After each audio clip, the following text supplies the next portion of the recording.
and it's very easy to have an identity crisis as a player, right? Because if, let's say I'm a serve volleyer and it works with this guy, but the next guy doesn't, and the next guy does, and the next guy does, but then the next guy doesn't again. It's very easy to lose that identity, and you know. So I think you have to really believe you're on that right road, because you know what it's like in tennis. Even when you're doing great, you're losing a lot of matches, and so I think. You know, you look at guys like, actually, I don't know if I should be name any players. I think I'll avoid. But there's some players that have done very well. They've completely changed their style. They've done very well with it. And then after a few months, you see them kind of go back to what they were doing. And you think, oh, I wonder what triggered that. And probably what's triggered it is they've lost a few more matches than they were losing before. And then they go back to what, you know, their comfort zone. And so I think having the player fully understand, okay, this is my identity. This is what works for me. There isn't a better way, you know. So even when I have tougher results, it's going to happen. Try to just adjust that style a little bit rather than abandon it.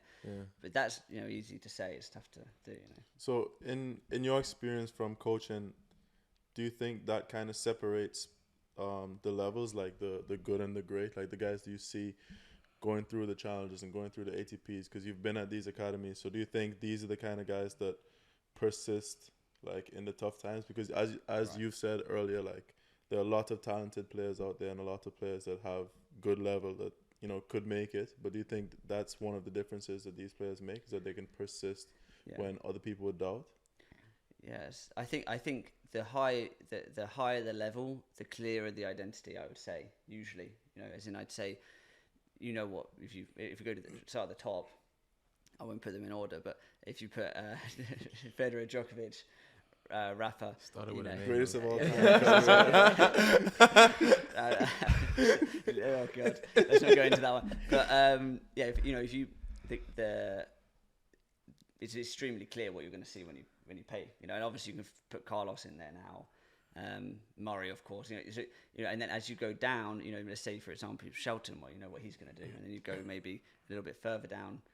You know, you know Giron, or you know, you can kind of see this is what they'll do. They're going to do that. They might lose, but there's not a better way. And I think when I worked at Sancho Cazal, that's where Emilio was extremely, like, his system. At Sancho Cazal, I mean, probably shouldn't be plugging another academy, but his system is extremely good. It's a very good system because it puts a lot of emphasis on the fact that these are your patterns, you know, and you figure out what your patterns are. You know, firstly, you get a lot of consistency from what you're doing, but secondly, you know, he stresses a lot. Work your pattern, improve your pattern, strengthen your pattern, and accepts against some other patterns it might not work, and that's just how the game is.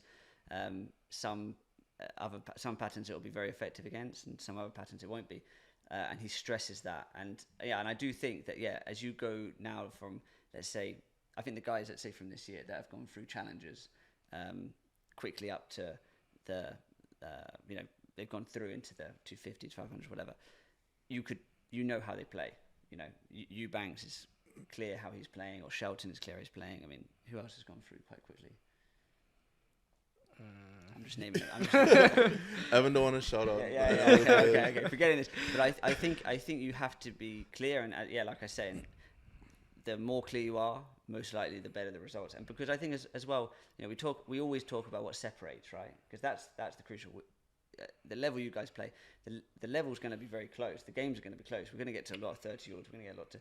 But what's going to separate? And I think having a clear identity, that's what's going to separate. You're very clear what you're going to do in those moments. You know what you can do. You accept what you can't do, and you play very clearly.